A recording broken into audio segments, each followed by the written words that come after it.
And now, to welcome you all to Melbourne, Victoria, it gives us great pleasure to introduce the Honourable Linda Dessau, AC Governor of Victoria.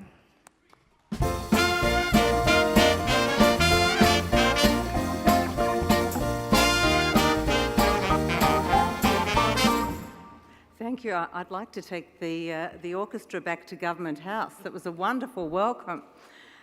Could I start, please, by acknowledging Professor Andre van Rij, Chancellor of the Australasian College of Phlebology, Professor Ken Myers, Emeritus Chancellor of the Australasian College, Professor Hugo Parsh, Emeritus Chancellor too of the Australasian College, Dr. Nick Morrison, President of the International Union of Phlebology, and Associate Professor Kurosha Parsi, President of the Australasian College of Phlebology. Could I acknowledge too all the distinguished guests who are with us this evening, and most particularly our international guests. Could I also start by acknowledging the traditional owners of the land on which we're gathering this evening, and by paying my respects to their elders past and present, and to any elders who are with us. It is a pleasure to welcome so many distinguished clinicians and researchers from across Australia and indeed from all over the world. I'm especially proud to know that Melbourne hosts this 18th UIP World Congress in the year that the Australasian College of Phlebology will celebrate its 10th anniversary. As many of you will be aware, Victoria is very fortunate to be home to a number of leading teaching hospitals and world-class biomedical research institutes. And as Governor, therefore, I often have the privilege to welcome large groups of brilliant clinicians and researchers in various specialties to gatherings such as this one. I never quite know whether to be secretly pleased to have all this extra medical expertise on hand or to be particularly concerned for the places you've all left behind. I must confess, though, that when I received Associate Professor Parsi's kind invitation to join you here this evening, I wasn't immediately across what phlebology actually was. And I wonder if I'm the only person who has had to admit that to you during your professional careers.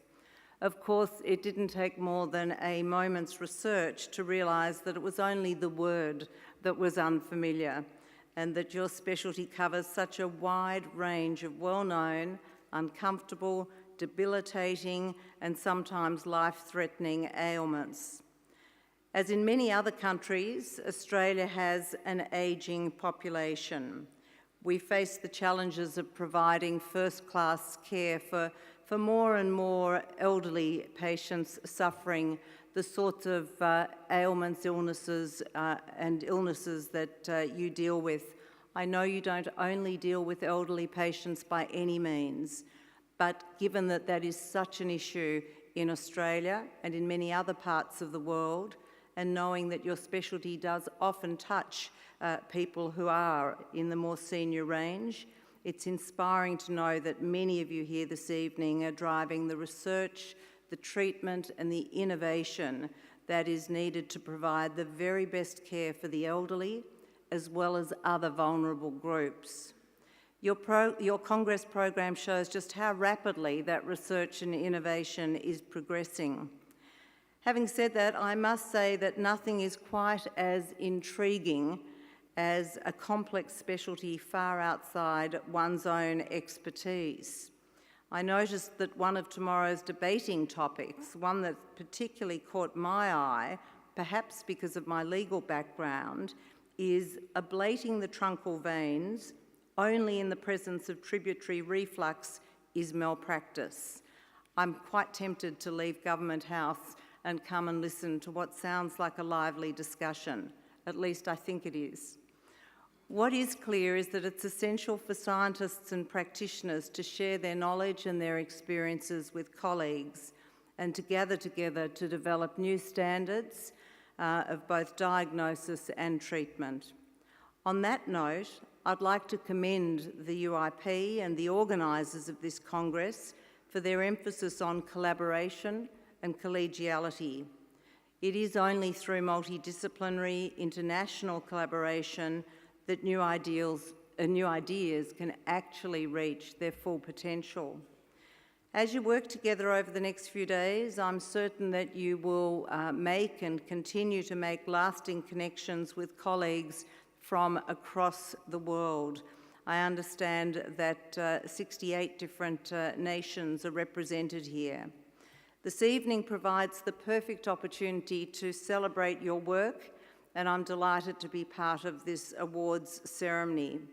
Shortly, medals will be presented to outstanding members of your profession, and these awards will celebrate those who have made exceptional contributions to the field. One final observation, though, if I may. Your capacity to concentrate on all your important discussions here is likely to be greatly enhanced if you're able to leave a little room amidst this week's masterclasses and plenaries to spend time together in our beautiful city. I'm sure I'm not the first to tell you, and I won't be the last, that Melbourne has been voted for 7 consecutive years the world's most livable city. I hope that our visitors will have the chance to spend some time perhaps sitting in the shade of in our beautiful historic botanic gardens, or taking in some of the world-famous street art and coffee in our city laneways. Or perhaps it might be a round of golf at one of our city's superb sandbelt courses, or head out of town if you can to the Great Ocean Road, or the fabulous fairy penguins at Phillip Island, or our wineries and art districts in both the Yarra Valley and the Mornington Peninsula. All good ways to nourish the soul as well as the brain.